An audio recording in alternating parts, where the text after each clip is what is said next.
Time for Hudson Media Group today, and this evening I'll be moderating the Jersey City Board B Council debate. So first, a big thank you to everyone watching, and of course it wouldn't be possible without the candidates, so thanks to Councilwoman Mira Prinzeri, as well as Challenger Joel Brooks for joining us this evening. So for those of you that maybe haven't been following along on my Twitter page, just wanted to give you some basic parameters about what this evening's going to look like. First of all, we have 90 minutes of studio time, so we're going to probably use the majority of that, maybe not every minute, but we're going to use a decent amount of that, have some commercial breaks, and also an intermission. The opening and close is going to be 2 minutes, the responses are going to be 2 minutes, and the rebuttal is going to be a minute, but it's also up to my discretion, so we're going to try to let things go out as organically as possible and just try to have a good discussion. So without further ado, let's hear from the candidates, and we're going to just have them do a brief introduction. So we'll start with Mira. Great. Thank you, John, and thank you, Joel, and to everyone out there who's watching tonight. John, first of all, congratulations to you and Irene. I just want to say that publicly. And so I'm Mira Prinzeri. I am the councilwoman for Ward B in Jersey City. I ran for election in 2017, coming from a community organizing space. I did a lot of work in my neighborhood, on the board of my neighborhood association, on other boards across the ward, and with organizations like the Jersey City Parks Coalition. When I ran in 2017, I wanted to see if I could take the work that I did in community organizing and bring that into the council and see how I could better benefit the ward from a legislative and policy perspective.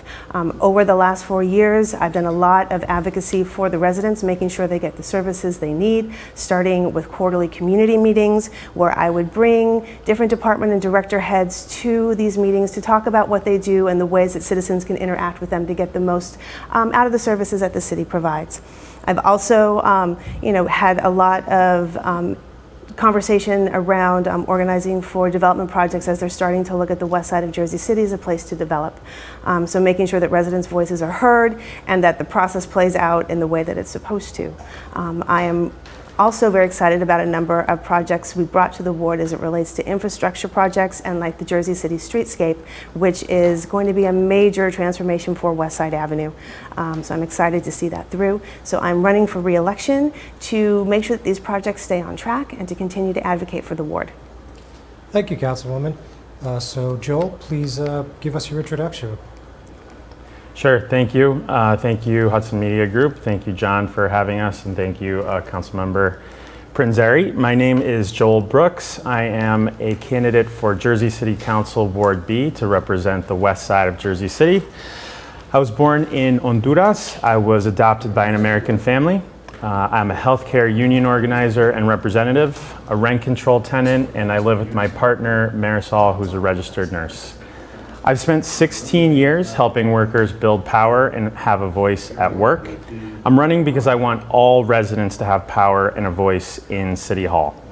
When we were in the early stages of the pandemic, our nurses and other frontline caregivers and support staff were getting sick and dying because they did not have adequate PPE.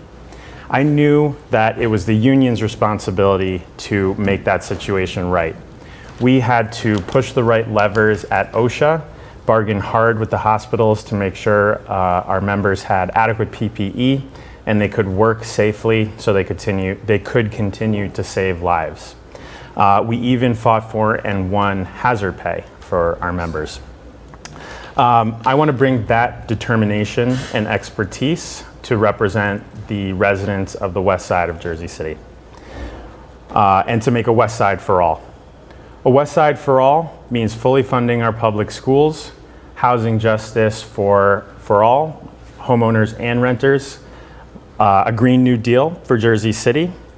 And lastly, I just want to say right now, ordinary residents of the West Side don't feel that their voices are being heard. I will be an independent voice on the City Council.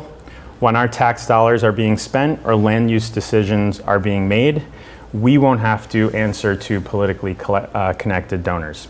So thank you for the opportunity, and wanted to ask for your vote. If you've received a mail ballot, mail that in, row 3C, or you can early vote October 23rd through 31st, or on Election Day, November 2nd. Thank you. Thank you, Joel. All right, so we're going to start it off this evening with a quality of life type of question, and we'll start with Joel on this one.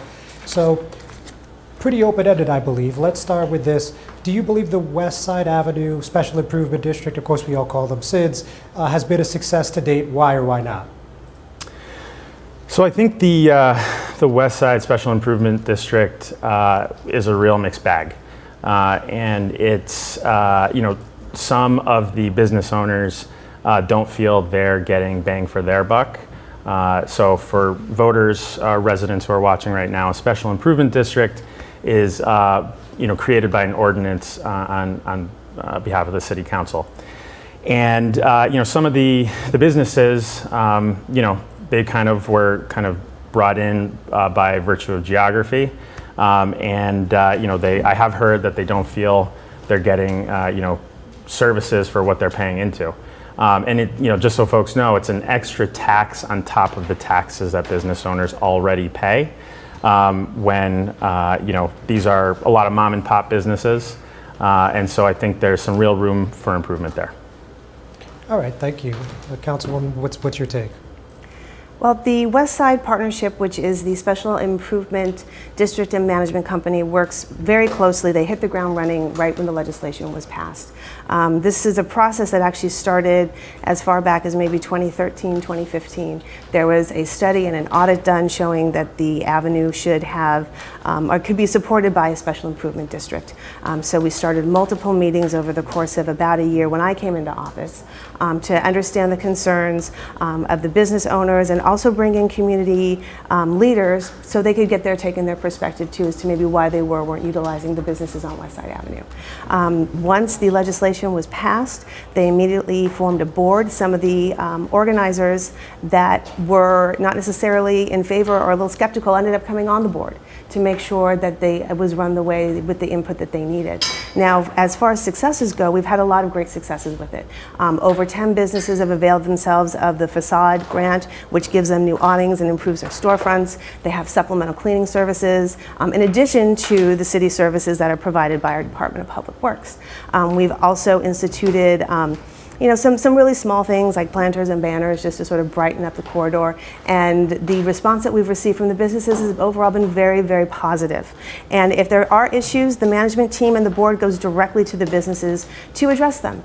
So I think that there's always room for improvement, but I think that overall this was a very, very positive thing. Jean Burns, who was, God rest her, she passed away. She was the owner of Jay's Uniforms. And I remember the night that we had the legislation up and she went to Michael Young, the late Michael Young, God rest his soul, who she'd known for 20 years. And she said, Michael, when you did Central Avenue, we should have listened to you then. We would have been in a much better state had we just formed the SID at that time. Thank you, Councilwoman. So let's stick with the SID for a moment. So let me ask you guys this, and we'll start with Mira this time. So if the next 4 years, obviously there's going to be a lot of challenges for Jersey City, but what do you guys think are some improvements or some changes you could make to the SID if you're elected to the council? Well, I attend their board meetings regularly, so I'm in constant communication with the board and businesses. I think that communication is always key. So I would suggest to the SID to make sure that they have translation services for some of the businesses that need languages other than English and Spanish. So some of our Arabic-speaking business owners, Tagalog-speaking business owners, French-speaking business owners, because we have a small Haitian community over there as well. And I think that that would be a great benefit. I know that the SID did a really great job working with the businesses to make sure they understood how to avail themselves of the COVID relief funding that the city, the county, and the state offered. And I think that what's going to be really exciting is that the state is bringing back urban enterprise zone funding, and with the SID in place, that will be a great way to steer the funding directly into the district to make sure the businesses get what they need. All right, thank you, Councilwoman. Joel, your thoughts? Yeah, I just think, based on the conversations that we've had with business owners, they don't feel like they're getting value. Some of them, I should say, some of them feel they're not getting value for the extra fees that they have to pay into. And so, I think some of what the council member talked about in terms of translation, there are a lot of monolingual folks in our community, and I think that should have been a priority maybe going back even before the SID was passed. Okay. Anything further on this topic, guys? Okay, looks Not like for we're me. good to go. So we'll move right along, and let's talk about affordable housing.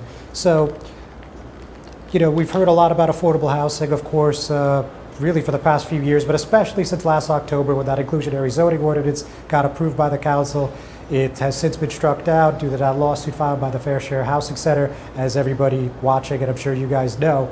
So when we're looking at affordable housing and we're looking at that IZO and beyond, how do you think affordable housing in Jersey City looks for the next 4 years, of course, with a focus on the west side?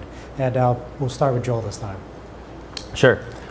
So affordable housing is, a term that is so broad as to be kind of almost meaningless. I mean, who can be against affordable housing? Except for, developers who want to maximize per square foot because, they want to maximize their profits. So what our campaign has heard from voters in terms of what they need on affordable housing is homeowners they feel they fear being taxed out of Jersey City. And so we want to make sure that homeowners are getting taxed fairly. This year's budget did give a tax break to homeowners, but we're not going to get the Biden bucks in the future, so we need a more sustainable plan there. I'm a renter. I think rent control needs to be expanded and enforced. Councilmember Solomon did a really excellent study downtown. I think it's time to do something similar on the west side. And I think we need to think outside of the box of the IZO. The IZO is one component of housing justice for all on the west side. And I think we should, look at nonprofit developers, community land trusts, some creative ways to get folks their first home, becoming owners for the first time. And so I think it's all of the above, yes, and that's the kind of approach I would take as a council member. All right, thanks, Joel. What do you think, Councilwoman? Well, before I was on council, I attended many community meetings, in part as a representative of my neighborhood association, to have these conversations with developers as projects were coming in and coming along. I remember the West Side campus expansion was one example of this. The Pacini's project, which still hasn't gone anywhere, is another example of this. And I think that at that time, when the city was issuing pilots, it gave leverage to build an affordable, but then all of that went to the Affordable Housing Trust Fund, which was valuable because it allowed for other projects to go, like Whitlock Mills is 100% affordable in part because of that project. I agree with Joel in that affordable housing means a lot of things to a lot of people. Basically, we all have affordable housing, meaning we all want to live someplace that we can afford.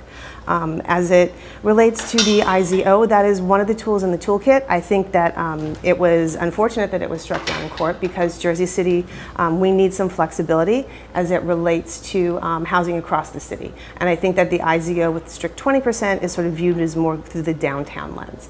And in even talking with other housing advocates, they tend to agree. Now, one of the other things in the conversation that I was talking with somebody who does finance for affordable housing was the DC example of a recordation fee. They were allowed to triple the amount of money that they brought into their affordable housing trust fund. So I took that to Assemblyman Mukherjee, and he said realistically that would take about 2 years. So I said, okay, what can we do in the short term? And what we did was added an amendment to a bill that he already was moving forward that would allow for a $10 fee in Jersey City anytime a property was registered with the county. And it won't raise a ton of money right at the start, but we're looking at maybe $500,000 a year, and that's another thing that we can do to add to our affordable housing. With the IZO, that's triggered by an uptick in density. So we have to be, mindful when we're having these conversations about, how tall do we want our buildings, or how heavily subsidized do we want to have these buildings, meaning do we want to bring back tax abatements and pilots in order to make sure that these projects get done? Because quite frankly, that's what they've had to do in Newark. Okay, thank you. Joel, anything further? Yeah, I'm glad that the council member agrees that affordable housing is something that residents of the West Side, need and want. I think, again, just really being creative and, having some vision. Some members of Congress are looking at appealing the Faircloth Amendment, which would allow new public housing to be built. The kind of income brackets for affordable housing are based on 3 counties. And the west side of Jersey City is very working class. and the median income on West Side or Lexington Avenue is not the median income in Montclair, which might be kind of all in that bucket. So, we need to, kind of take inventory of what are the creative ways we can build more affordable housing quickly. Okay, Councilwoman, anything else?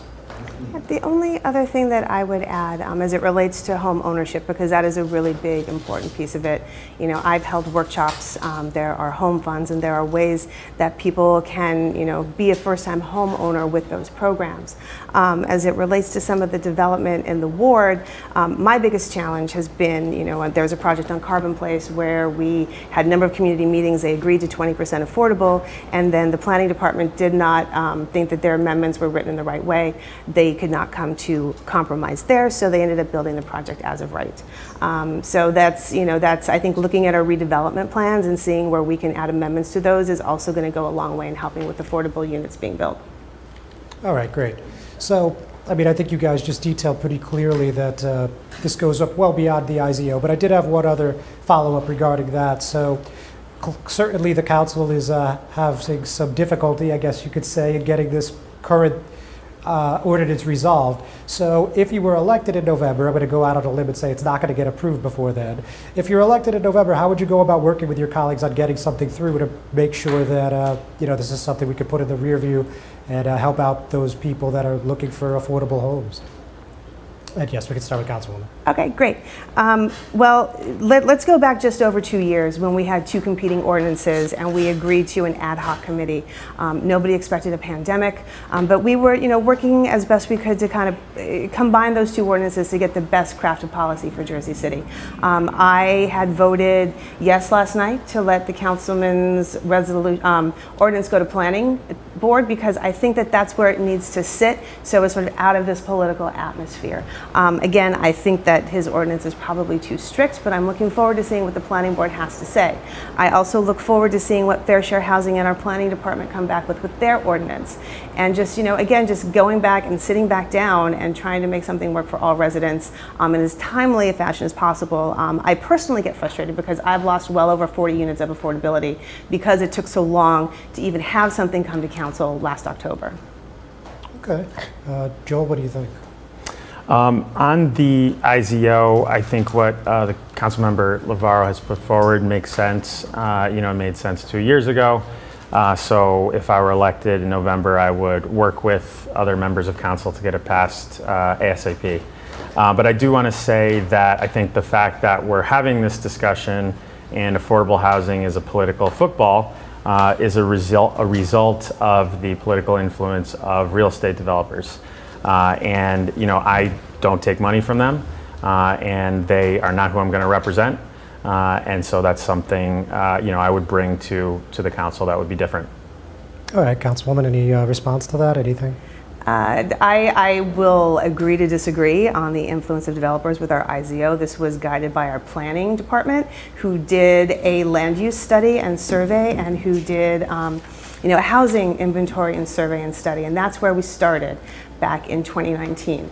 I would agree that it kind of became a political football just by, I think in part because of the pandemic, right? Because there was a lot of focus on different ways legislatively we could get these things done.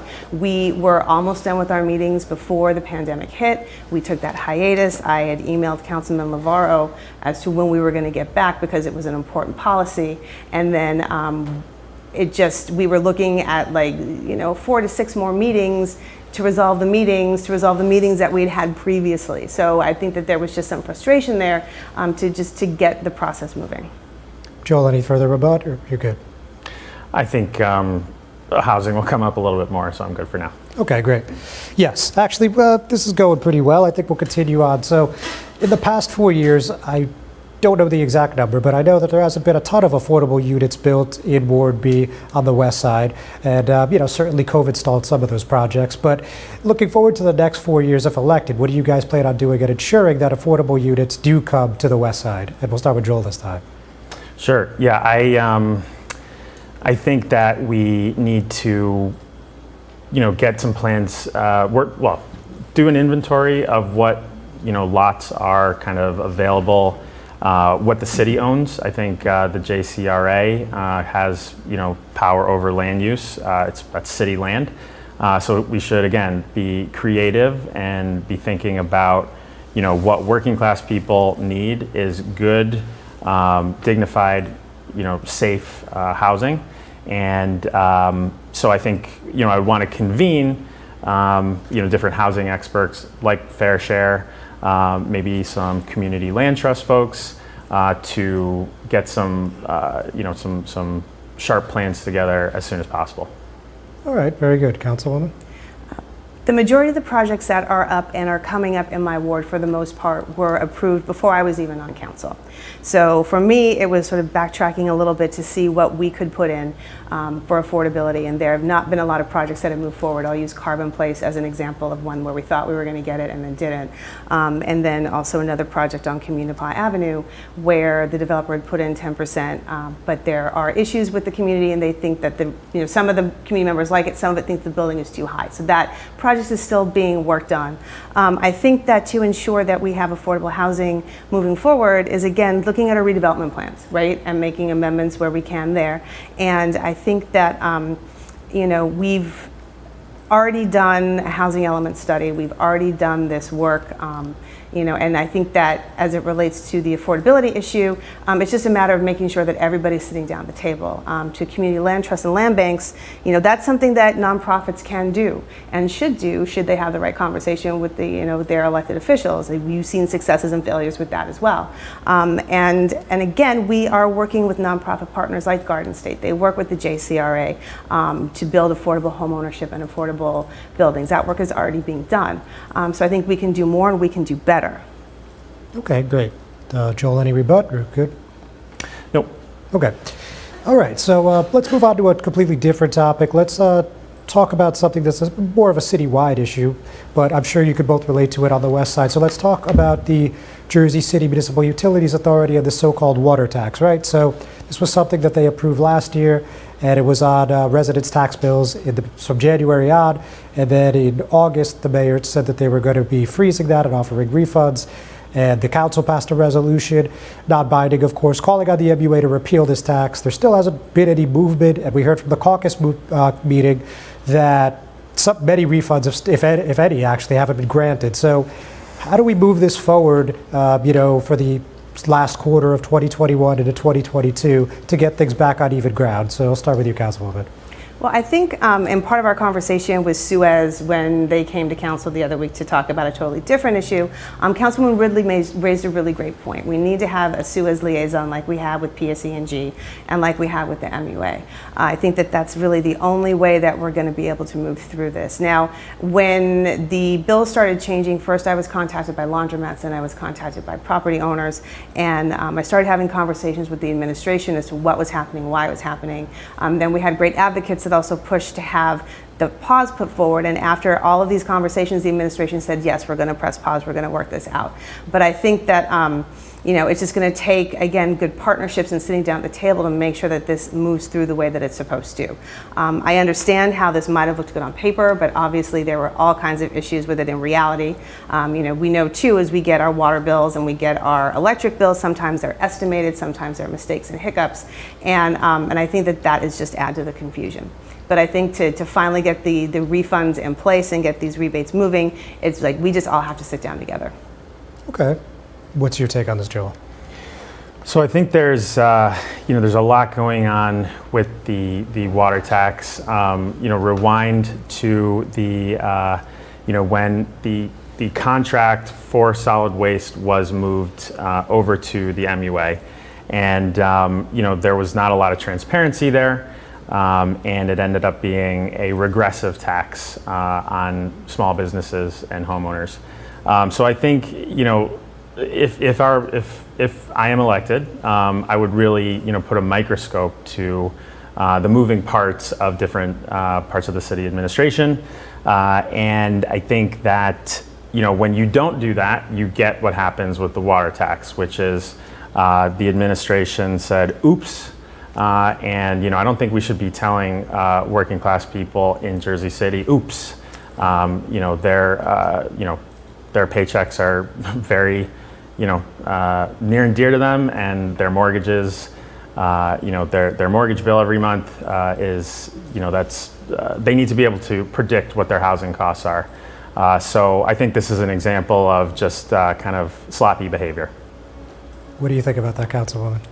I do think that the issue should have been brought back to council so we could have had a robust conversation about this change.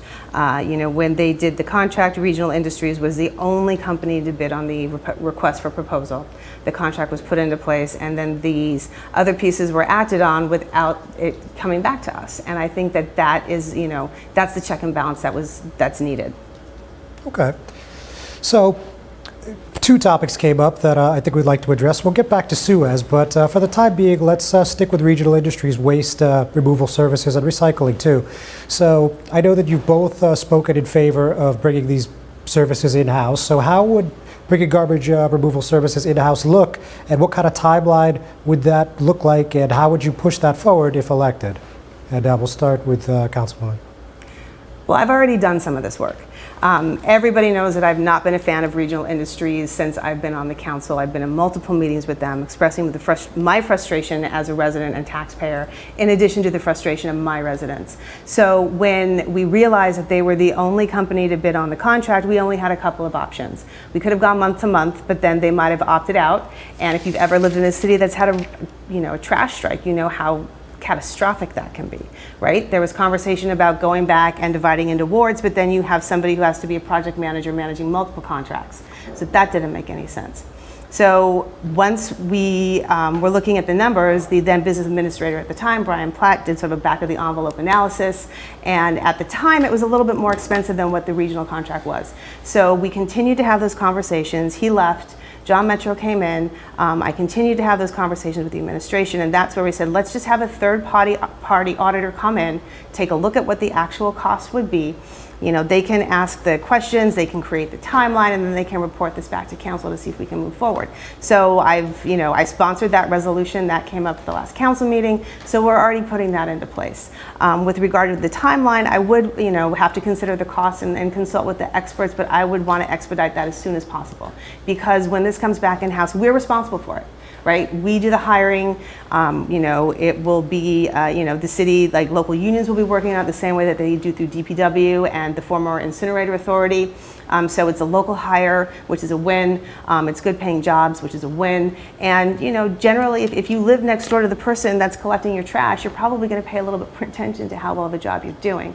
So, should this work out the right way, and if the numbers that Brian Platt came up with initially are, true, even just a little bit, it may be more expensive in the very beginning to acquire the vehicles and set up, the department and where that's going to live, but over 5 years we would see a cost savings of anywhere from like $4 to $7 million, depending.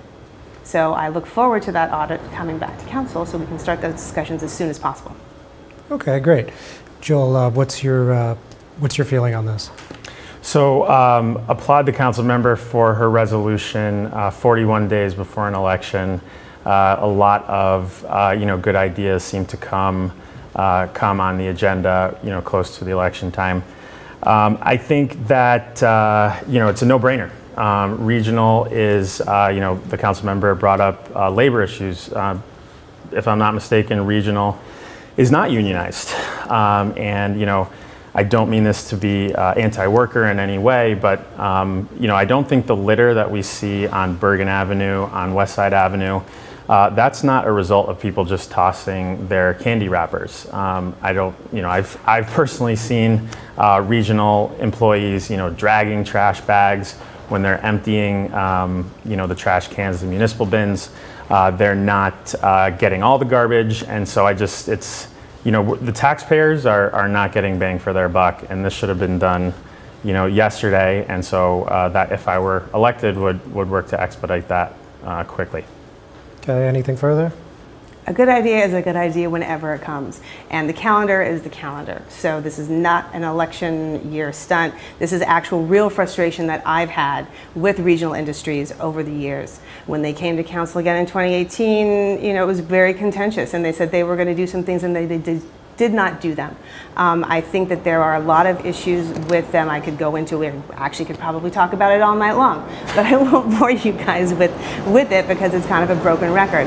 But I think that there are real actual costs that we need to consider, and if we're going to implement it, we need to implement it the right way. So it's a matter of moving fast, but also moving smart. Joel, any closing thoughts on this? Yeah, I think if we bring it in-house, would echo what the council member said. Local hiring, a lot of folks out of work in the city. These can be good civil service union jobs. We can make them safe jobs. If we bring the fleet in-house, we can make them energy efficient. So I think it's a real opportunity for the city, and we would fight for that too. And I talked about that in 2020. All right, very good. Ladies and gentlemen, stick with us. We're just going to take a brief intermission. We'll be back in a few.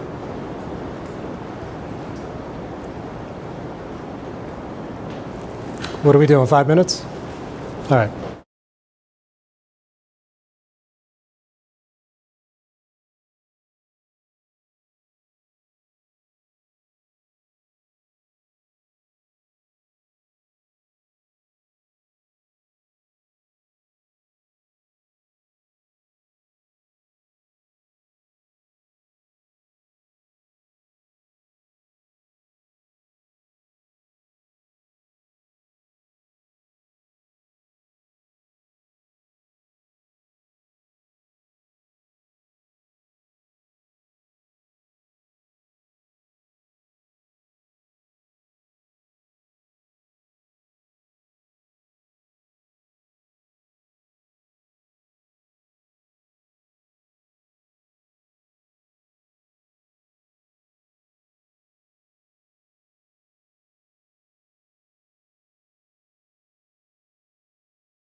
Stevens Jersey City Ford, located right off of NJ 440 North.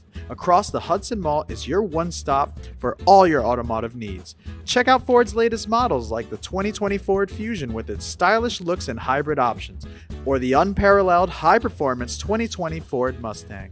The 2020 Ford F-150 Raptor is ready for those rugged off-road terrains with trail control. Need a mid-sized truck for your towing and hauling? The 2020 Ford Ranger will deliver. The 2020 Ford Escape is a luxury SUV that was made for comfort and adventure on the go.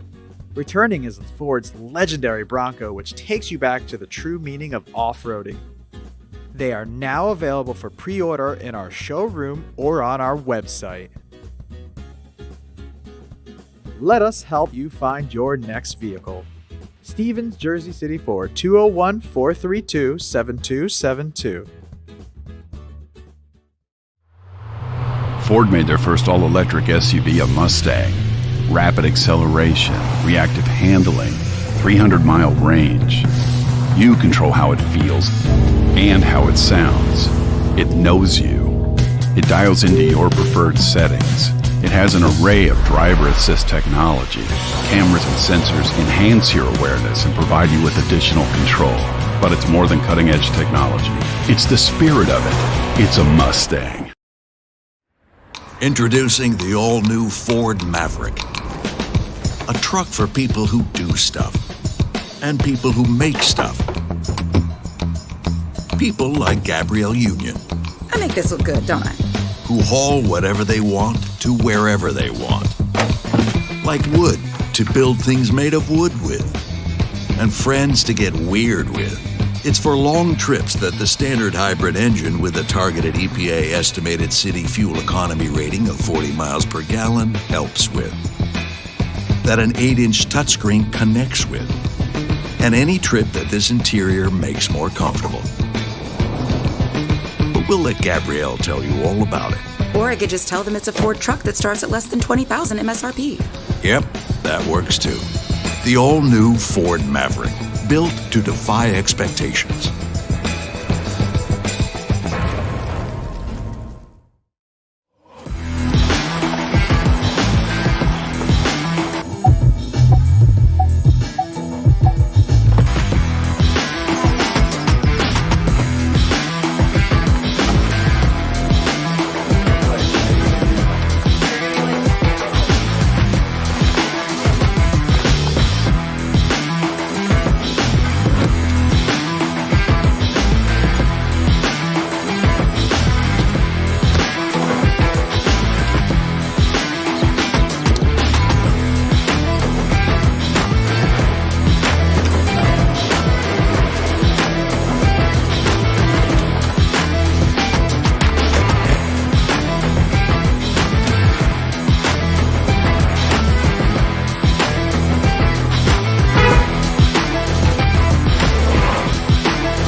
truck isn't just a brand new truck when it's tough enough to have best-in-class available payload and smart enough to know that a cab can also be an office.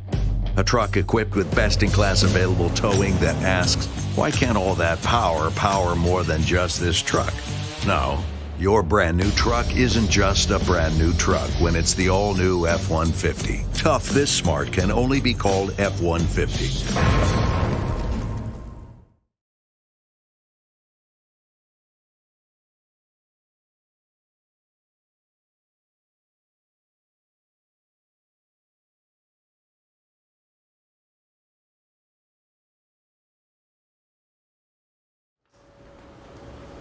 I'm John Hudson from Hudson County View, and here we are at the Jersey City Ward B Council debate at the Hudson Media Group. So we're just going to pick up right where we left off. Let's go to another quality of life issue. Let's talk a little about traffic, specifically on Route 440. Now, obviously the Bayfront project is a Ward A project, but when that really starts to kick into full gear, that's going to put a ton of traffic and a lot of stress on Route 440, which is already not exactly a dream to begin with, right?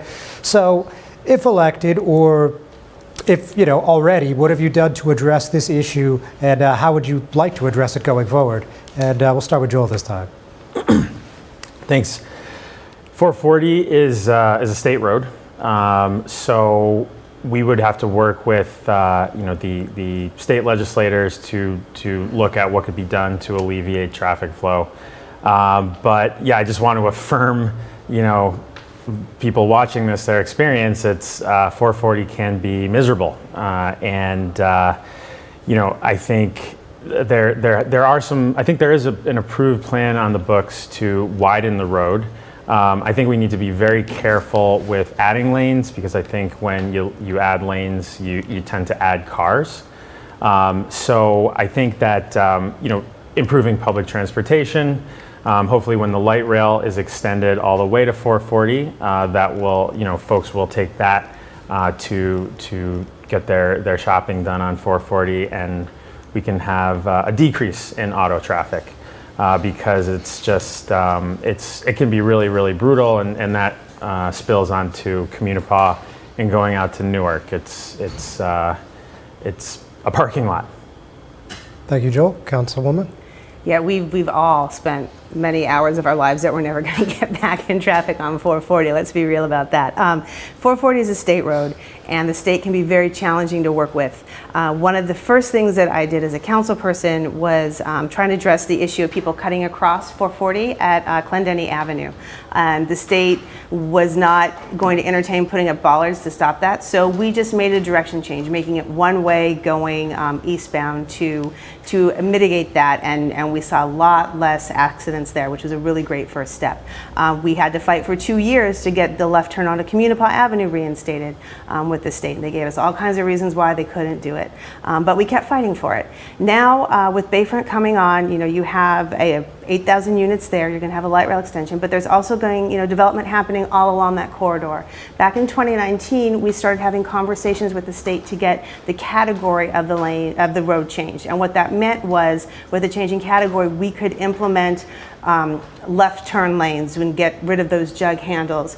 We could do through traffic in the center, local lanes on the side, and potentially put in a bus rapid transit lane, which would be fantastic there. The state's had a plan for well over 10 years, including a roundabout and lane widening, and they have 30-foot setbacks on either side, which kind of dictate and determine what gets built along 440, which is also very frustrating. And then finally, we also need to work with the state to either incentivize or disincentivize trucks coming off of the turnpike onto 440 to avoid paying those tolls. That, I think, is going to make a huge difference. At one point in time, we did have a check station there, and they would pull 3/4 of the trucks off the road for violations. Going back to when we had those meetings with the state back in 2019, we thought we were on a really good track to make these changes, and then we learned from our traffic and engineering department and our planning department that the state told us no. So we had to go right back to the drawing board again. So we're continually fighting for it. We've entertained footbridges, maybe going up and over as Bayfront gets built out. We're also looking at alternate means of transportation like a ferry along the Hackensack River, which I think would make a huge improvement into making us more of a multimodal city. Okay, sorry about that. That's fine, no worries. Joel, I'm sure you got something to say about all that. I think that I am a driver, but I don't have a car right now. So I've had the unique experience of being in the parking lot on Communipaw and 440, and also being a pedestrian and now city biker around the city. And I think we got to really look down the road, if you'll excuse the pun, to get cars off the road. To get cars off the road, we need better public transportation. I think a rapid bus transit lane would be a great start.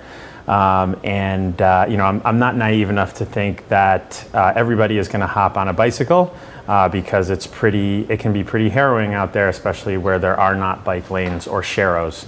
But I think making it easier for more cars is, you add a lane, you're going to add more cars. So I think we should be really careful there.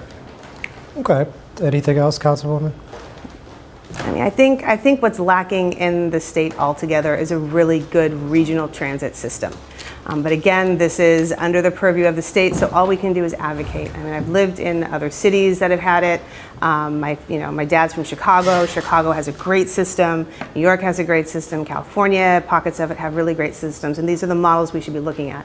But it takes advocacy and the appetite from the state to actually move it forward. One of the reasons why we started the VIA program was to see what locally owned transit might look like. And so I think that's a good baseline for us, but there's still a lot of work that needs to be done on that. All right, awesome. So now I'm going to take just a pretty broad question for both of you. So in the past 4 years, what do you think is the biggest accomplishment in Ward B, and what do you think is the biggest shortcoming and/or failure in Ward B? So, Councilwoman? Well, I think the biggest accomplishment in Ward B, in part, is the bringing advocacy back to the ward and having some consistent leadership. I think that some of the policies we've put in place have been really great for the city and for the ward. We talked about the special improvement district. With that in place now, we are embarking on a full streetscape project similar to what they're doing on Central Avenue, which means that the entirety of West Side Avenue will be repaved. We're getting new sidewalks. We're also going to be the first ward in the city to do bump outs with rain gardens and bioswales. So I think that is a really good move forward. But these projects it's about a 2-year project, and these things take time to complete. For shortcomings, I think kind of a loaded question. I'm not sure that I don't think that there are shortcomings in the ward. I think that one of the biggest challenges is communication and communicating information out to residents, right?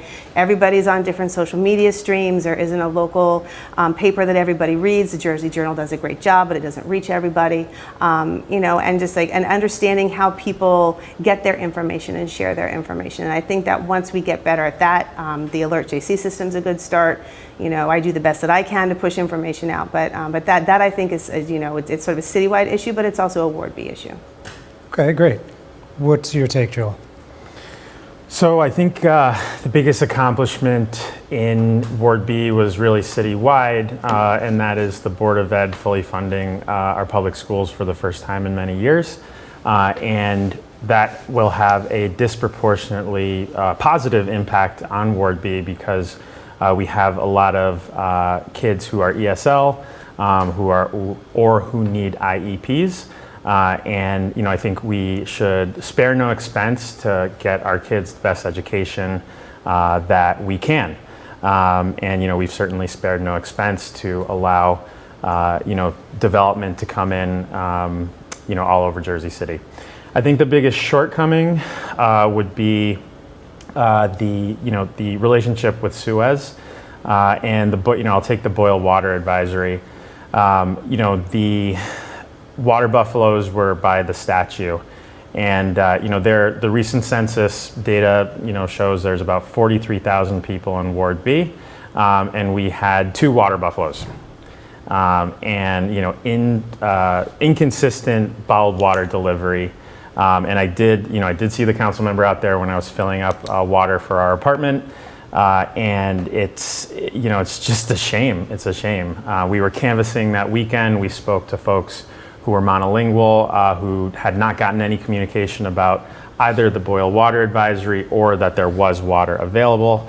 And so it's just, I think we can do a lot better, especially for what we pay to this private for-profit company, Suez. Okay. Anything else, Mira? I mean, I think the breakdown in communication from Suez goes back to just breakdown communication in general. That day, that whole week was very frustrating. We had a lot of very concerned residents just trying to get information that they needed. And Suez absolutely broke down. They promised things they couldn't deliver. It was 2 water buffaloes per ward, and they downtown didn't even get any of their water until almost 1 o'clock in the afternoon. So, I think that, but maybe we'll save Suez for later. Okay, fair enough. Well, we've avoided it this long, might as well talk about it. So it looks like the council is going to be moving forward with having this ad hoc committee to address the shortcomings of Suez, which, I mean, as you've detailed it, great during Hurricane Ida. So, and the water boil advisory, of course, as well. So, if you were sitting on the council, or if you are sitting on the council when it is time to question Suez officials, what are the questions that you think need answers immediately? And we'll start with Joel. So I don't want to step on the toes of the committee that is getting together now, but I think we would need a thorough, look at the communication within the company, at what they were saying to each other.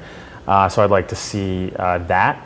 Again, this is a for-profit corporation that we've contracted out, and our taxpayers are not getting good services for what they're paying for. So I think the MUA would want to look at their role in this as well. For voters who don't know, the MUA is appointed by the mayor and confirmed by the council. So I think we need to really do a dig deep into what the communications were, and then do an assessment on what needs to change, and maybe our relationship with Suez needs to change. Okay, what do you think, Councilwoman? Well, I mean, the whole reason why we put forth the resolution, and it was co-sponsored by, I think, every single council person, was because we want answers. Suez has not been responsive to the boil water advisory from the previous year. It took them a long time to communicate that out. And, that may have also been one of the reasons why it took them so long to lift the advisory here, because we had to go through the state, and the state wanted to make sure that everything was done by the books. I think that we have a lot of hard questions to ask them with regards to the timeline, with regard to their communication process, and quite frankly, why they promised things they couldn't deliver. I mean, we had other council people buying water for constituents. We had our Health and Human Services Department go to Tropicana because they were vendor to buy water. Like, why weren't their vouchers made available to go to local stores to provide this service? And the water is their business. This is not the first time that they've had a major catastrophic event. You can even go back to Superstorm Sandy to see how they might have handled that. And I just think that we need to do a thorough investigation and understand as a city what our options are.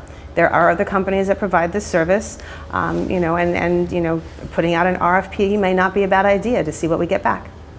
Okay, well, good segue, because my next point was going to be this. So during the boil water advisory, I spoke to Mayor Fulop, and he told me that this might be the time where we really evaluate that Suez contract and we think about moving forward onto something else. I mean, he left it ambiguous, but I think the message was clear that this might be time to cancel the Suez contract.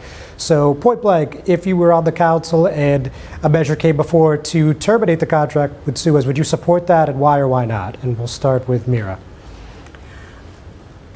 Quite frankly, I would support it. I mean, I think that we've given them opportunity to do their job. I think that, I would, again, want to have the full conversation and discussion to understand what else is out there, so we don't go from a bad to worse situation. But I think that, SUAS has not performed. We, as taxpayers, pay for this service. And, it's just, if it's not making sense and not working for the city, it's time to move on and find somebody and a partner we can work with that will. Okay. Your take, Joe? I would agree. I think it's probably time to move on from our relationship with Suez. And, if we do that, just want to make sure that it is a company that, is not politically connected. Suez did donate $10,000 to the current administration in 2017. And, I just want to paint the picture. Our campaign is different. We're not taking donations from politically connected entities or developers. And so I think, coming back to the question, it's time for this multinational, multi-billion-dollar corporation that's failed Jersey City taxpayers. I think their time is up. All right, very good. Anything further? Just to speak very briefly on the donation component, the state has very strict laws about the bidding process for contracts. So, we have to follow those rules and those regulations regardless of who donates what, including very strong pay-to-play ordinance, ordinance in place that, the mayor put forward when he was on council. So, if everything is above board, then that's fine. The donations have nothing to do with, who gets the service of the contract, because that's stipulated in the RFP and it's regulated by the state. Okay. Joel, anything else? You're good? I think we can move on from this. Yeah. Okay. We're gonna, if it's okay with the candidates, we do have a few questions online, and actually we have a couple individualized questions. So if there's no objection, I think we'll take a couple of online. All right. So with that, first we have one for the councilwoman, and this is from a William Olson, and he says, and I'll paraphrase a little bit, but you're fundraising with Team Fulop, and you guys have over $1 million in your ELEC accounts. So for future elections, would you support some sort of proposal that would limit municipal spending limits in the upcoming and future elections? Limit municipal spending? Limit. So like, for example... So you're talking about campaign reform, finance reform, right? Yeah, no, I think that there's absolutely a place and time to discuss that. I think that if we're going to do it, everybody has to do it, and that is I'm certainly happy to have that conversation. Okay, very good. And now the individual question for Joel is again, I'll paraphrase slightly, also from William Olson. He says, democratic socialism often means working people own and make decisions at the workplace on the basis of people before profits and communication with other worker-owned businesses. Do you think that this sounds good? I am a democratic socialist, and what that means for Jersey City and the West Side is working people having a voice, working people having power at City Hall, and yes, that does sound good to me. All right, simple enough. Thanks for being good sports and taking a couple off the online comments here. So let's see. Let's talk, something that we should have talked about with the traffic segment is parking. Of course, Jersey City is a tough place to park across the board, and the West Side is no different. So, we've talked about switching to 2 times a week street sweeper. That hasn't happened. There's been a couple parking decks in development that I don't think have happened either. So in the next 4 years, what could we do about parking on the West Side? How could we fix that? We'll start with Joel on this one. Sure. I was talking to a voter last week, and he he said, "What's the number one issue in this neighborhood?" And it was like, if I answered wrong, I was going to lose his vote. And so I said parking, and he agreed. Parking is, it's a problem. When I had a car, I did what we all do, circling for, sometimes 30, 45 minutes at night, trying to find a spot, trying to beat the officer to not get a ticket in the morning, wake up at 6, move the car. It's just, we don't have enough parking for the cars that we have on the west side of Jersey City. So what I would want to do is do an inventory, block by block. How many on-street spaces do we have? Is there potential for more parking, in terms of a parking deck? And, I think it's all of the above, but, I feel your pain out there with parking. It's like a part-time job, finding a parking space. Yeah, I don't think you're going to get many disagreements there. But Councilwoman, what do you think? Well, everybody knows parking is an issue. We have zone parking in the ward, and that's also kind of a mixed bag. And for those who don't know, zone parking means that you have a permit, and as a resident, you can park in that area for certain parameters of time. Anyone else gets a $110 ticket, and it used to be a ticket and a boot. So it's pretty restrictive. But I also say in Jersey City, we don't have a parking issue as much as we have a transit issue. And this kind of goes back to public transportation altogether, and bringing that in locally so we can better service our residents. So if they don't have to have a car, they don't need to have a car. I didn't own a car for 20 years because I lived in cities that had really great public transportation. Some of the things that I've done as a council person to help with parking was talk to the superintendent, started under Dr. Lyles and continues under Dr. Walker, to open up our school parking lots to residents to park overnight and on weekends. We piloted it at 24 school and at 28 school. We were going to open it up citywide, and then the pandemic hit. But because we had the MOU in place, we were able to open up the lots almost immediately once the superintendent and the board of trustees agreed to it. So now we've learned a lot with the way that people park there and how they park there, and we're in the process of rolling it out citywide to lots that have 25 spaces or more, which is actually pretty exciting. I think that the city's already done a parking study and survey, and moving forward, we just need to start implementing those suggestions. For me, part of what parking looks like is a citywide zone, right? So you don't have people coming in from other cities parking their cars because it's cheaper for them to do that to take public transit into New York.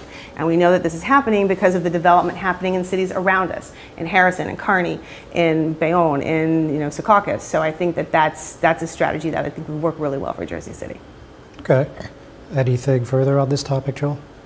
I think, the council member talked about zone parking, which, not all of the ward is zoned, and not all of the ward has alternate side. And there are some streets where, folks from out of town are kind of beating the system and, leaving a car for many, many months, which, is a quality of life issue for people who live nearby, and their block may be zoned, and so in one block away there's cars that have been sitting on the street for months, and so I think transit is needs to be prioritized.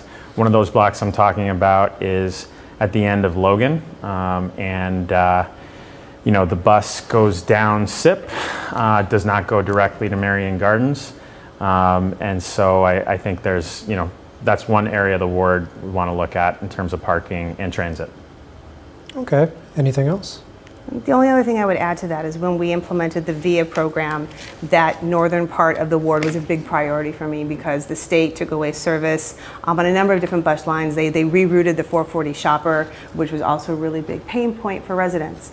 With regard to cars being left, that's an enforcement issue, and that's where I work hand in hand with the parking authority and the police department to get these cars moving and off the street when they are left. So if you see one of those cars on your block, please reach out to me and give me a call, and we will address it the same way we've addressed it on Logan, on Kearney Avenue, on Mallory Avenue, on Roosevelt Avenue, on Lexington Avenue, on Grant Avenue, on Bergen Avenue. So all you need to do is reach out. All right. So let's stick on this topic, related but slightly different. So should all new development in Ward B come with a 1-to-1 parking ratio? Councilwoman, what's your thoughts on that? That's tough, right? Because we all know that we are in, we're not transit rich on the west side of the city. When they did the original redevelopment plans, the parking ratio was based on your proximity to public transportation. The light rail was coming in.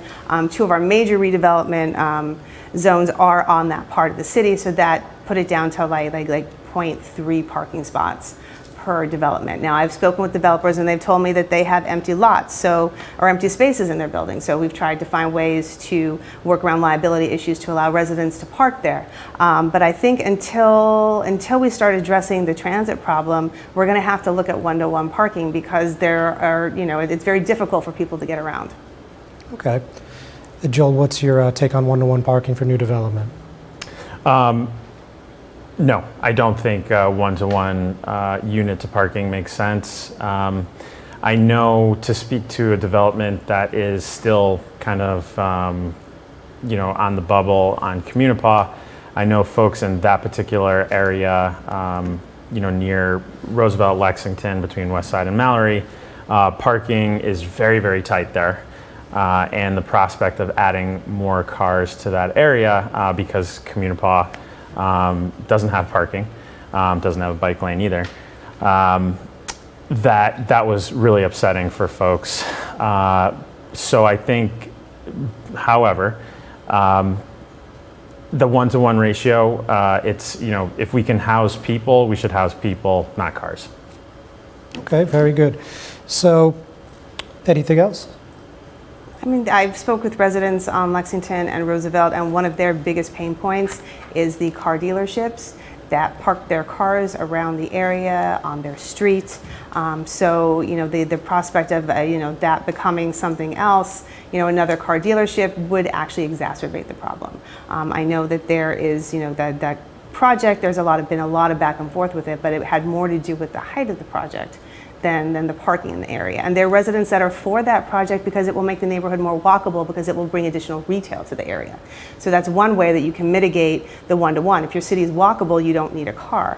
But that's a challenge we have throughout the city. In Marion, they will swap out parking for retail. I've seen it happen in many a meeting because they want that one-to-one. In other parts of the city, they're a little bit more flexible, but each neighborhood is different and has different needs. Okay, Joel, any rebut, or you'd like to move on? I think with that particular area, I think, we're probably talking to the same residents, but some of them, they're not against development, and neither am I. I want to make that clear. I'm not against development. I'm against development that doesn't make sense. And I think what some residents would be amenable to is is something that's a little bit scaled down and that does have some retail that is a community benefit. Okay.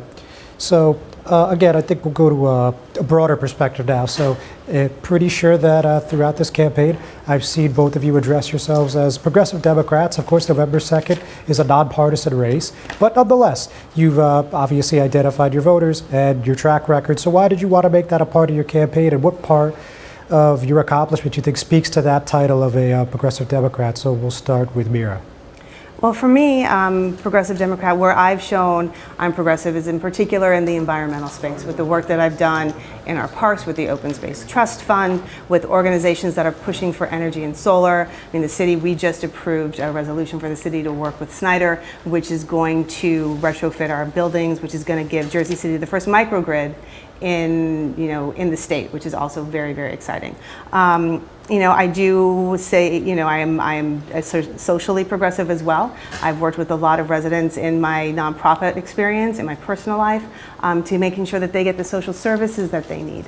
I do, though, there are times where I believe that in order to get work done, you have to tack a little bit more centrist.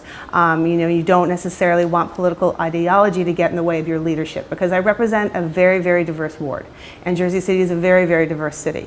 So, I think that there are some times where I would be considered a little bit more conservative, but it's still, as Democrats, we are kind of by nature more progressive. Okay, and please give us your take, Joel. Sure.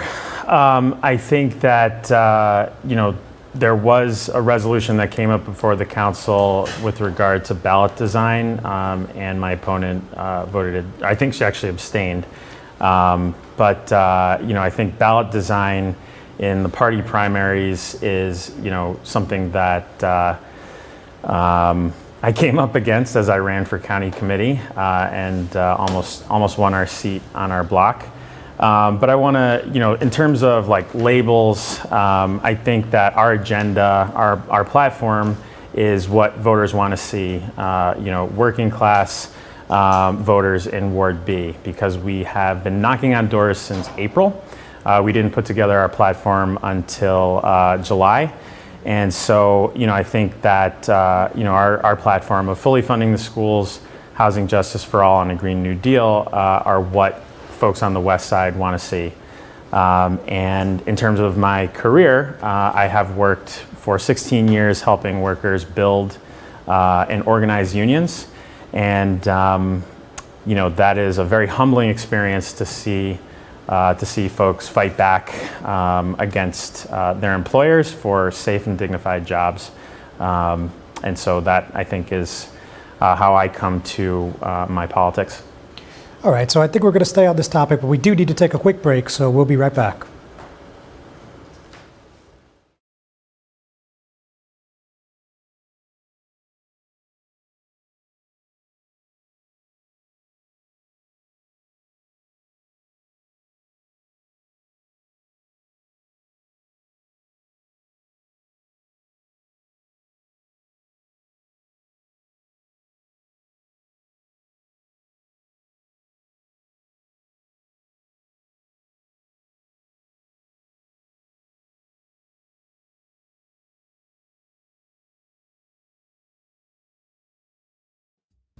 Stevens Jersey City Ford, located right off of NJ 440 North. Across the Hudson Mall is your one stop for all your automotive needs. Check out Ford's latest models like the 2020 Ford Fusion with its stylish looks and hybrid options, or the unparalleled high-performance 2020 Ford Mustang. The 2020 Ford F-150 Raptor is ready for those rugged off-road terrains with trail control. Need a mid-sized truck for your towing and hauling? The 2020 Ford Ranger will deliver. The 2020 Ford Escape is a luxury SUV that was made for comfort and adventure on the go. Returning is Ford's legendary Bronco, which takes you back to the true meaning of off-roading. They are now available for pre-order in our showroom or on our website. Let us help you find your next vehicle. Stevens Jersey City Ford, 201-432-7272. Ford made their first all-electric SUV a Mustang. Rapid acceleration, reactive handling, 300-mile range. You control how it feels and how it sounds. It knows you. It dials into your preferred settings. It has an array of driver assist technology.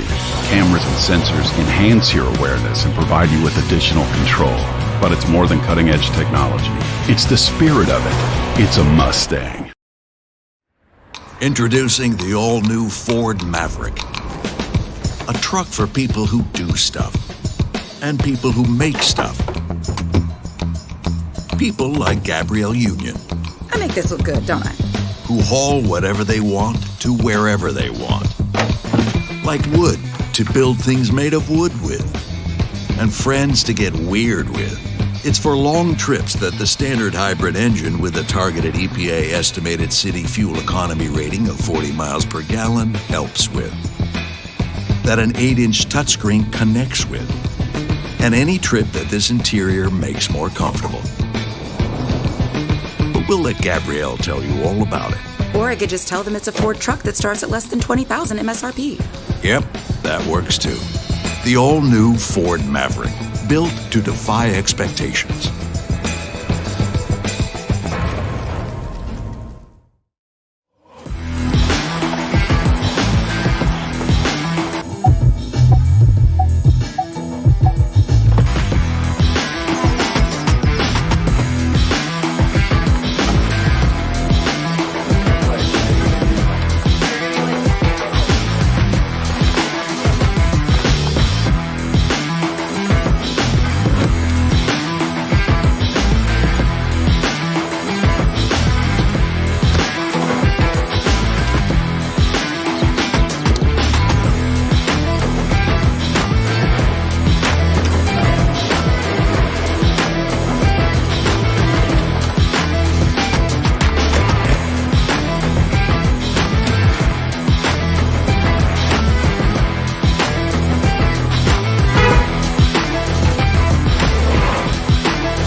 Brand new truck isn't just a brand new truck when it's tough enough to have best-in-class available payload and smart enough to know that a cab can also be an office.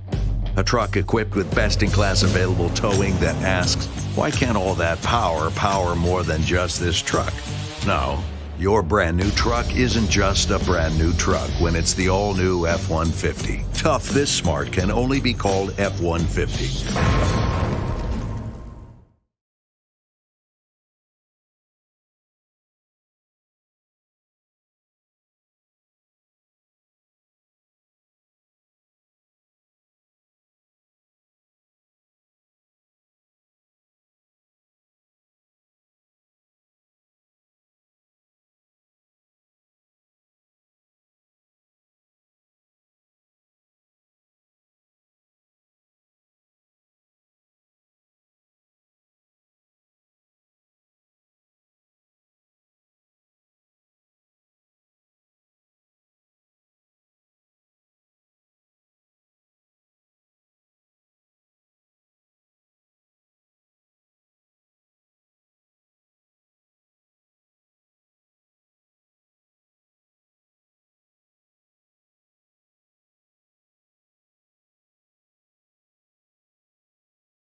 Hi, I'm John Hudson from Hudson County View, and we're in the closing few minutes here of the Jersey City Ward B Council debate. So right before we took a break, we were just talking about progressive Democrats and why these two candidates felt they met that mold. So Mira, any follow-up on that? I mean, no, not really. I think I've kind of said all I need to say about it. I think that you know, a number of the things that the city has done, being sanctuary city, working on building out our green infrastructure, working on our open space, you know, the fact that we were one of the first cities in the state to, you know, legalize gay marriage.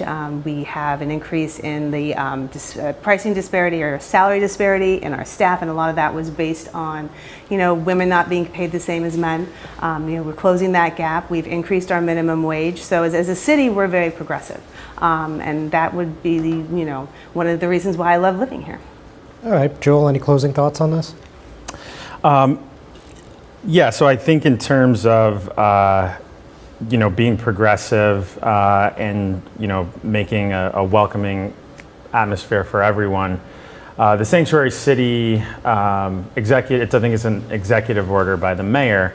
You know, it's all about follow through, and on Gifford and JFK, I saw Customs and Border Patrol, you know, kind of camping out, doing their thing. We don't want them in our community. They're the same guys who are on horseback whipping people at the border. And they were, I don't know what they were doing, but when I saw them, I did reach out to inquire what they were doing, since we are a sanctuary city. Yeah, and I think that's all I have to say about that. Okay. So if there's nothing further, I think we'll just do one more here. So at least one more from me. So let me just take a quick look. So, yes.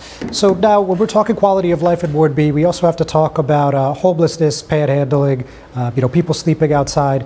I know this is something that the city, especially the Health and Human Services Department has taken upon themselves. But, the homelessness, of course, is something that we can never eradicate completely, right? So what could be done better in Ward B to fix this problem? And we'll start with Joel. So I just want to say, it's the status quo is it's a disgrace in Jersey City that we allow people to be without a home, or at least be without a place to live, even temporarily. Shelters are not housing. I think we should just house people. So I think supportive housing, it's costly. But when you are working with long-term homeless folks that have severe mental illness or substance abuse or substance use issues, I think you really got to drill down and focus on giving people a home, making them feel comfortable. We have some supportive housing, I think, on Bergen Avenue. In terms of panhandling, I want to speak to the Jersey City Police Department.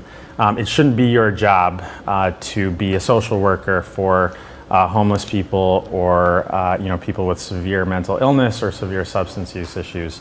And I've seen residents get frustrated that how come the cops don't clear them out? That should not be their job. We should focus on giving folks a home and making sure they have the services they need. Okay, Mira, what's your take on this issue? It's a very complex issue, and I've, personally in my family, we've had to deal with it. I know that there was a resident along West Side Avenue, that anyone who lives along West Side Avenue knows this person. I worked very closely with the police department and some of the judges to get this person supportive services and help. And it took about 8 months to just focus on that one person. And she's in, she's out, she's in, she's out. In part because there are other underlying issues with people who are homeless, and they need a place where they can feel safe. Shelters are, I think shelters do have a place, but part of the challenge with shelters is that when you go in, you have to be clean. So there's no place for you necessarily right now to detox and to start talking to people that can help you with the supportive services that they need.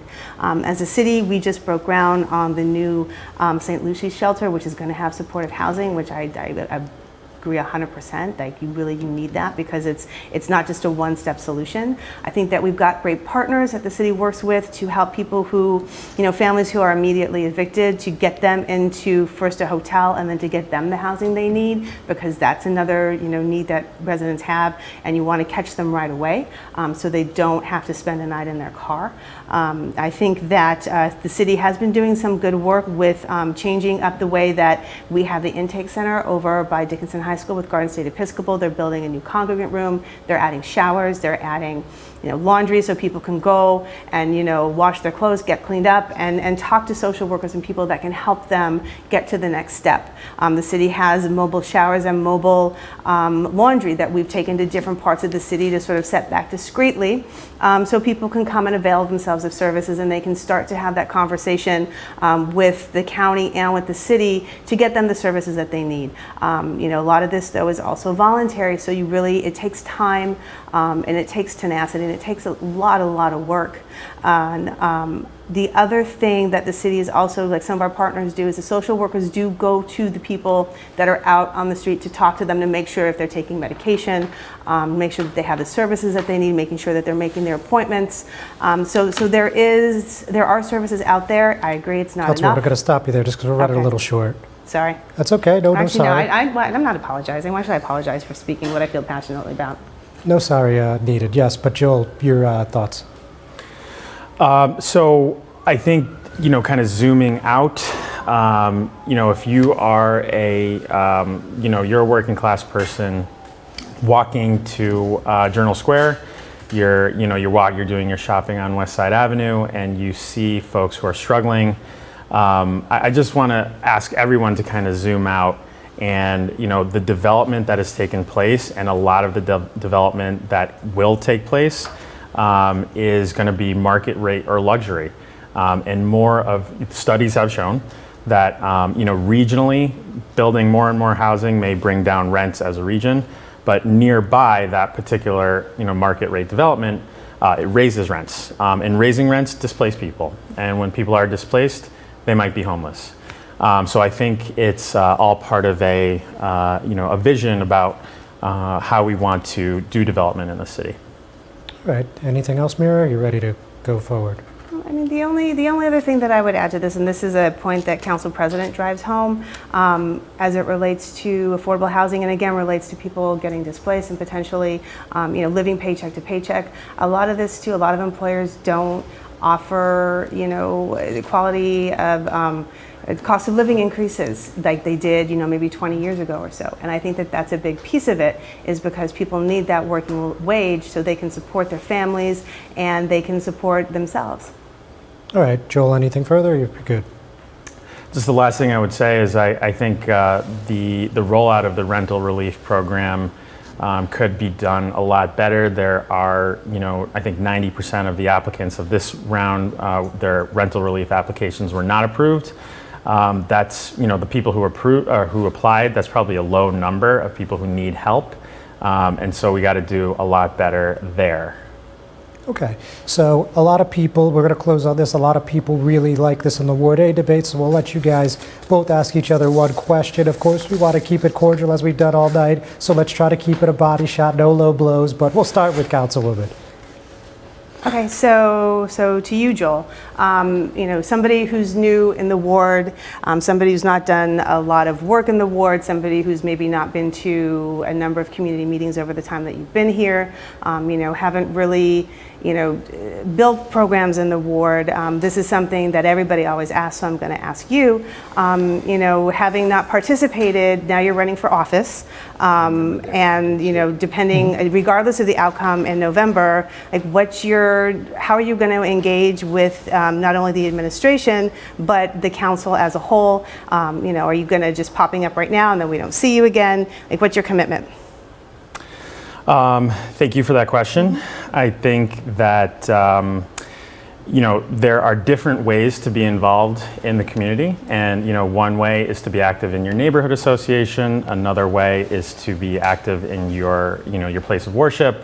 I'm very honored that my job is helping workers organize and build their unions, and that's been my interface with the community. And part of why I decided to run was in talking to folks. They didn't feel like they were empowered, and they didn't feel that they had a voice. In terms of working with the administration, I think that if there is a policy that we both agree moves the West Side forward, to paraphrase something from your team, I think we can work together on that. But I want to prioritize, maybe folks who are not part of those neighborhood associations or those community groups, and really expand the network of who we're talking to and who we're communicating with. All right, thank you. And Joe, you have the option now to return the favor. Okay. SciTech City School is a county school, and homeowners, your taxes split three ways: city, county, and Board of Ed. So you are paying for this school partly through the county levy that you pay. This school is also has billionaires with a B on the board of directors. Paul Fireman and Laura and John Overdeck, some of the most wealthy people in New Jersey. Why did you vote to increase Jersey City taxpayers' costs for this school when they're already paying through the county and kind of subsidizing this billionaire's philanthropic project? That's a great question. So in my time on the council, I introduced the resolution that requested that whatever the traditional tax money going to the schools and any future pilot abatement programs that may come to the city was implemented in the structure of that. We haven't had any that have come, so we haven't had to enact that. We voted for the payroll tax. We found $5 million in our budget surplus, which is the one way council can move money into the school district. And we had asked to sit down and have meetings with them. We were told, this was under a different administration and different leadership at the time, but we were basically told thanks, but no thanks. And so when it came to SciTech City, we had a couple of options. Sure, you could let, the billionaires fund it, but then if they funded it, they would be able to dictate what kind of a school it was. So we might have ended up with a private school and we might have ended up with a charter school. It wouldn't have been a public school. The SDA, which is the organization that bonds for schools and for facility improvements in Abbott districts, is not doing any of that, at least not in Jersey City. I know they're not doing it in Patterson or any of their other districts. So that, bonding with having the school bond, the public school bond, was not really an option. So that left us with the county piece. The county is known for their vocational schools. The SciTech City School is going to be just that. However, they had just built a new school. So when the resolution came to council for this, I looked at the three options, and of the three, that was the one that was the most viable. You could have also asked a developer to do it, but then you might have had a situation like downtown where they built a 50-foot tower to also in part pay for the cost of building a new school. And I don't think that that would have gone over there very well as well. So I think that while it is a cost to the residents on our tax bills, it's a negligible amount of money every year to pay for the operating costs. There's still opportunity to talk about other ways to fund it, because the school will probably take about 2 to 3 years to build and to staff. And I think that 10 years from now, when we're celebrating the first high school class that's graduating from SciTech City, we're not going to really be thinking about the optics of whether or not we paid, $50 extra on our tax bill to fund it. Thank you. So good timing. We're just at the end here. So Joel, if you'd like to close us out, you certainly can. Okay, thank you. So I want to ask you, the voters, what have we learned this year? In this year of crisis, a pandemic, protest, floods, we've learned that we are in this together, like it or not. We have problems as an entire city, not just by ourselves. And the project to governing for our campaign is figuring out what or how the 292,000 residents of Jersey City can live dignified lives together. It means figuring out that we can't leave even one of us behind. So building a West Side for all is fundamentally about building a government that actually works. We don't have that now, but we could. We have a mayor who believes that voters don't deserve to elect the Board of Education. We have streets that only get paved around election time. We have schools that have needed remodeling for decades. And we could change that. I'm not going to pretend that it will be easy, and I won't pretend that it starts and ends with me, but I ask you to join us in this fight for a West Side for all and for a city that works for working people. In our organizing, in union organizing, I should say, we have a saying, when we fight, we win. And that sounds poetic, but it's also true on a day-to-day level. We are much more powerful together than we are apart. So I want to close by inviting everyone to go to our website, joel4jc.com. Again, if you've already gotten your vote by mail ballot, we're 3C. You can vote early for the first time, in person, October 23rd through the 31st, or on Election Day, November 2nd. Thank you. Very good. And Mira, of course, you could do the same, but we're going to call it a night. Okay, great. Thank you. So for Ward B, I will be the first council person to run for re-election in 15 years.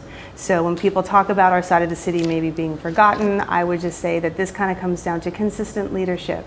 It's making sure that the utility companies are held responsible for repaving all of our roads when they do work, which we've done consistently over the last 4 years. It comes down to really listening to the residents and understanding their needs. One of the things that I'm very proud about as a council person is I've helped 4 to 5 different organizations, form neighborhood and block associations. And that's important because when you have that strong advocacy, that goes beyond administrations, that goes beyond council. And that's something that is good for the entirety of the ward and the entirety of the city. So in running for re-election, I think that it's consistent leadership that matters. We are still not out of COVID. And when you become on the council, I know Councilman Ridley talked a little bit about this the other night, you don't get a handbook, you don't get anything. So for me, that first year was backtracking with agencies, understanding what projects were in the queue that weren't completed, and understanding those priorities. And again, that only comes from listening. As a daughter of an educator, I was always taught to listen really, really well before you speak. And I think that is one of the reasons why we've had the successes we've had in the ward. Again, coming out of COVID, the administration and the council did really great work. We were the first to get testing sites, and then we were the first to get vaccines. As we're moving out of this, you need that strong leadership. You need that tested leadership, because it's only under times of crisis that you really learn what people are made of. So in running for re-election, I'm asking the residents of the ward to let me complete the job that I started 4 years ago. Let's finish up those projects. Let's bring more resources to the ward. Let's do this together the way that we've done from the start. It's all about open lines of communication. I think that elections are about decisions, and in this time, in this place, you need somebody who is seasoned, somebody who's professional, and somebody who's willing to take the time to do the council work full time, which is what I did is after 6 months being on the job, because I realized that that's what it would take to get it done. So I'm asking you for your support for re-election on November 2nd. I'm 1C on the ballot, and take good care and have a good night. All right. Well, ladies and gentlemen, first of all, thanks so much for tuning in. Of course, Hudson Media Group, always a pleasure to partner with you. Thank you for allowing me to moderate. And of course, it wouldn't be possible without the candidates. So thank you so much, Mira. Thank you so much, Joel. And with that, we'll see you again next week. Thanks for tuning in. Talk to you soon.